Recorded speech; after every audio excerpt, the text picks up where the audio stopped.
మెదక్ జిల్లా వెల్దుర్తి మండలంలో జిల్లా కలెక్టర్ రాహుల్ రాజ్ పర్యటించారు. స్థానిక తహసీల్దార్ కార్యాలయంలో ఆయన రికార్డులు పరిశీలించారు. ధరణి సమస్యల కోసం దరఖాస్తులు చేసిన వివరాలను అడిగి తెలుసుకున్నారు. ప్రజలకు అందుబాటులో ఉండి సమస్యలను వేగవంతంగా పరిష్కరించాలని, స్పెషల్ డ్రైవ్ నిర్వహించాలని అధికారులకు సూచించారు.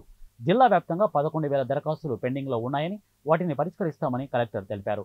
అనంతరం స్థానిక ప్రాథమిక ఆరోగ్య కేంద్రాన్ని ఆయన తనిఖీ చేశారు. ఆసుపత్రికి వచ్చిన రోగులను డాక్టర్ల పనితీరు అడిగి తెలుసుకున్నారు.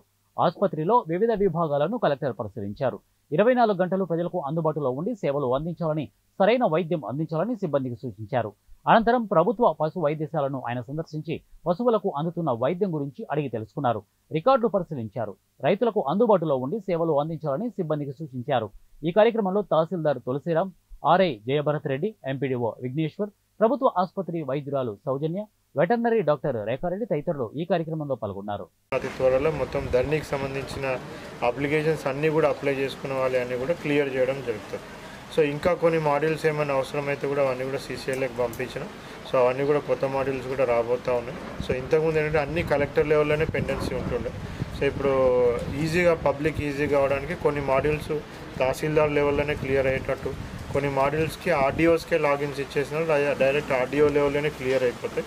సో ఏవైతే ఇంపార్టెంట్ ప్రొహిబిటెడ్ లిస్ట్ లాంటివి ఏవైతే ఉంటాయో అటువంటి కొన్ని 5-6 మాడ్యూల్స్ మాత్రమే కలెక్టర్ లాగిన్కి రావడం జరుగుతుంది. సో దీని ద్వారా ఏంటంటే కొద్దిగా సమస్యల పరిష్కారం కూడా ఇప్పుడు త్వరగా పరిష్కారం అవ్వడానికి కూడా సాధ్యమవుతుంది.